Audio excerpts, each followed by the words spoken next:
The next thing is to value beauty in other aspects. So we're back. No, it is not the same day. Let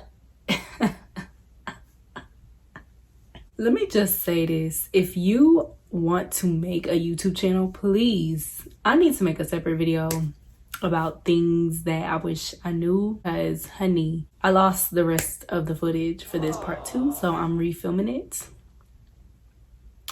The anger, that's why my mood's kind of down, but I want to get this video out this weekend, so I have to refilm it now. I don't remember everything I said. Next tip is to value beauty in other passions of yours. Let's dig a little deeper. It's not always let me take this picture, or let me do my hair, or let me make sure my makeup's on point. It's not always about the exterior. Really dig deep and find your passions. What can you do for the community? What can you do in your daily life that is more than just involving yourself? What can you do for others? I don't know when this became a trend of like being goofy. Let's not have that be your only character trait, okay? Being goofy should not be your only character trait. Let me say it again. Being goofy should not be your only character trait. Being goofy should not be your only character trait, okay? Are you a good person? Are you a good person inside and out? Do you be feeling good? Do you find yourself being bitter and angry and jealous of other people? Let go of that hate, okay, honey? Let go of that hurt and move on and become a better person, not only for yourself, but for others. When you are really engaging in the act of helping other people, it literally makes you feel fulfilled. It makes you feel good. As you get older, as you graduate college, if you didn't go to college, that's fine too, but as you get older, period, things are gonna have to change. Like, it's not always gonna be somebody else's fault. You have to look inward and work on yourself and then give back to the community. It's not a comfortable process. It's very hard for people to look inward and say, this is what's wrong with me. This is what's wrong with me. I need to change that. I need to fix that. That's not good with me.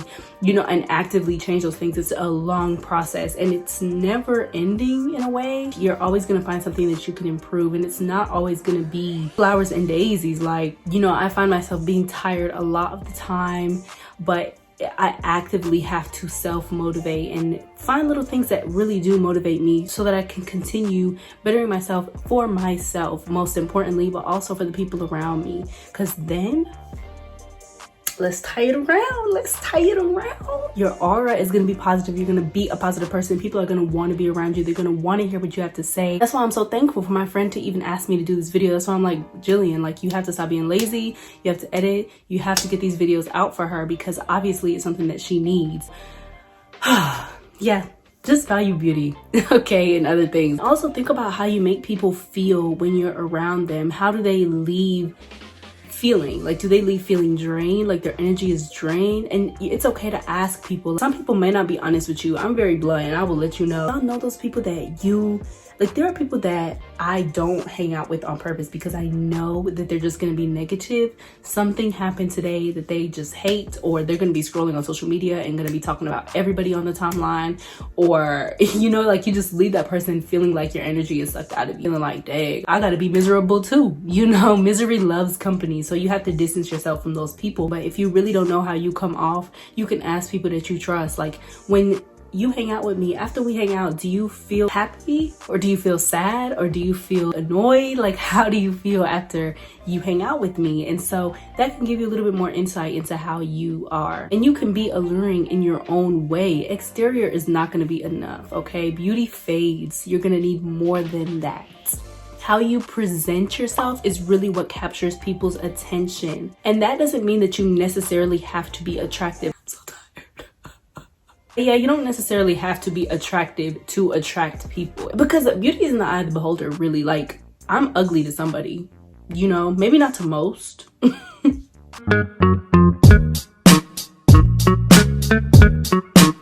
And that's okay with me. Everybody's not going to find me attractive. Everybody's not going to find you attractive. And you have to be able to sit there and still know the value that you possess within yourself. Once you kind of tackle that demon of really knowing your value and adding tax, then the outward appearance isn't going to matter as much to you. Your inner beauty can attract anyone. Literally, it's not always about the exterior. You don't have to mold yourself into being something that you're not. If you're not, first of all, nobody's perfect, okay? We were all made in God's image and we are all on the same wavelength, okay? We are all human. We all make mistakes. Let's not look at somebody else's Instagram and try to match the life that they put on Instagram, okay? Let's not try to mold ourselves into being the people living the lifestyles that we might want to live on Instagram. That's okay to have that be your motivation, but don't try to mold yourself into their characteristic that they put on social media. I cannot tell you the amount of people that I know personally that act like a completely different person on social media, and that's none of my business. I'm talking to you. If you're that type of person, you need to be your authentic self. People can spot the funk. I can see through the funk. And it's not just me. A lot of people can. You could sense when somebody is fake, when their personality isn't genuine, when they're not genuinely hanging out with you because they like you. They might be hanging out with you because of the clout that you have or just to use you. Those are the type of people that you have to watch out for. Don't let those people drain you. And the people who are doing the draining, self-reflect. Okay, self-reflect and figure out what it is that you are harboring and start working on that for yourself. So the next tip is to be submissive to your husband. Now, mind you, I'm saying husband, ladies, okay? Husband, not a boyfriend, a husband. Not a friend, a husband. Not a friend with benefits, a husband, okay? That is biblical, to let the man be the head of the household, and it's definitely going to help you feel more feminine. I know a lot of us ladies, I am one of them, can be very independent, and it can be hard for you to really tear down those walls and allow the man to lead. But a man isn't going to want to marry another man. He is going to want to take the lead. It's in his nature to take the lead. If he not, then he not a man yet. So just leave him. But a man is going to want to take the lead. So you have to be able to let that guard down and let the man do for you sometimes. That's okay. That doesn't make you any less of a strong woman or any less of a woman if he does take the lead. As a Black woman especially, you don't always have to be strong and have your guard up. It's okay to cry. It's okay to be emotional. It's okay to say, like, this hurt me. Be really open about your feelings. That's perfectly fine. And I don't want it to seem like I'm taking like the men's side or anything, or I'm like pick me Twitter or anything. But women, let's not test these men doing different things to like test your man and see this and see that. Don't do that. Really.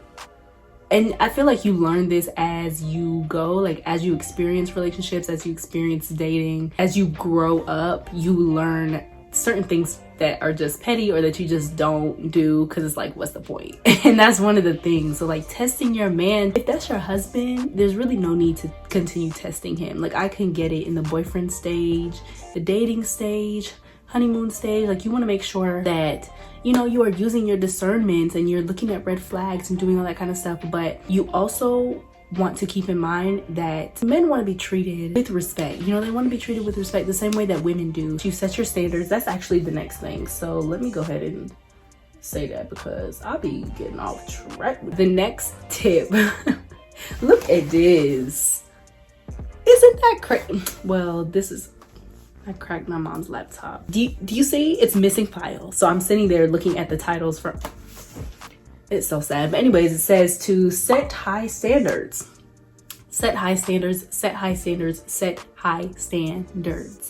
So all of this is going to come, it all ties together. I know I keep saying that, but it really does, because like I was talking about, knowing your value, your standards are going to come. You're going to know what you want and what you will not allow. Don't feel like, oh, well, I've done this and I've done that and I've done this and I've done that, so, you know, worthless. Like, no, dust yourself off, because we have all been through it. And like I said, we are human. We were literally made to make mistakes. So it's okay to have made those mistakes. The only thing is to not lie in it. You have to get up and actively be trying to change your actions.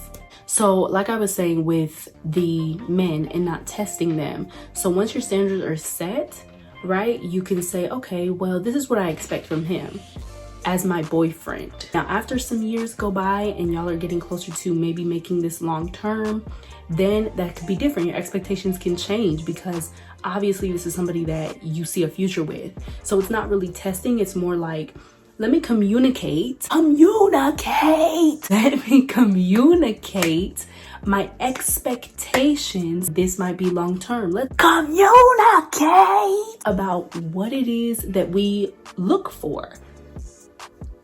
Hello. Yeah, I feel like a lot of guys nowadays are like, well, you know, we could talk, and if it turns into that, then whatever. No. If you are pursuing me, you need to know what you want, okay? Because I know what I want. And we could be friends. That's fine. You want to shoot your friend shot? That's perfectly fine.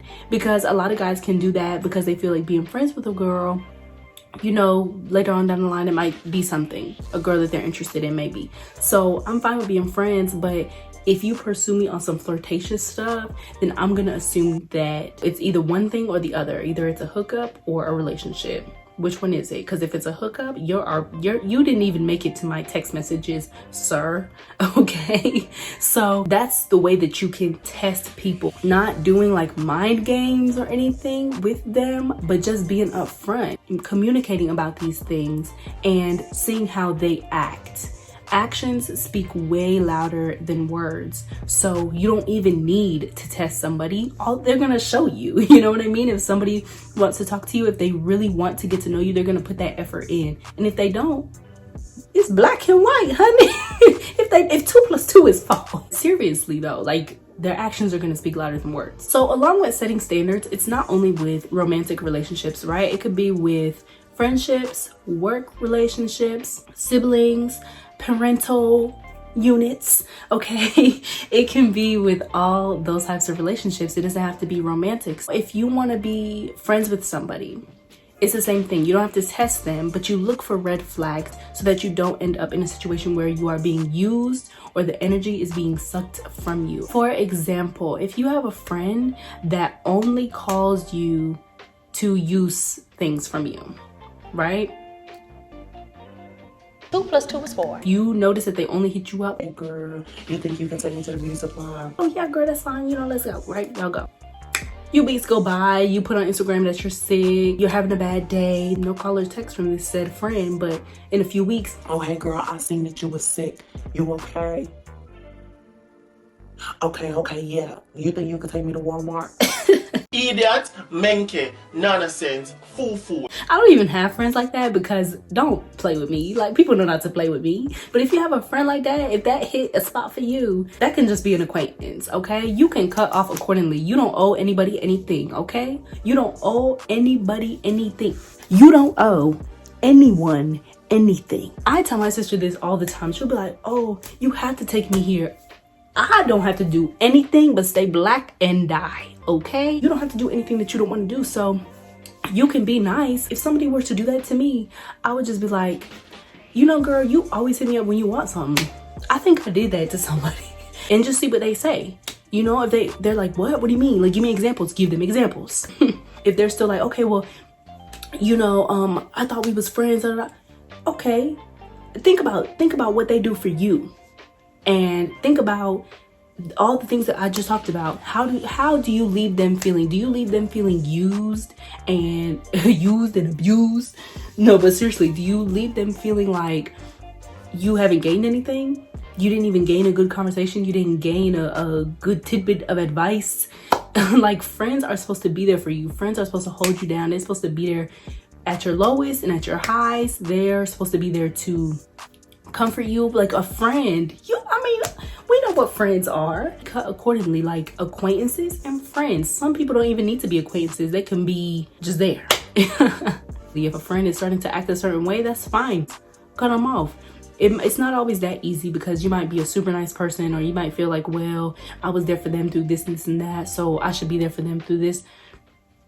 Use your discernment, okay? But a lot of things are very much black and white. So like I was talking about with romantic relationships, you really just need to look at people's actions, and that will speak for itself, Okay, I kid you not. So I'm super happy because those were all of the tips for this part 2 that I see from my missing files. So I really hope you guys enjoyed this part 1 and part 2 series. Thank you again to my beautiful friend who asked me to do this video.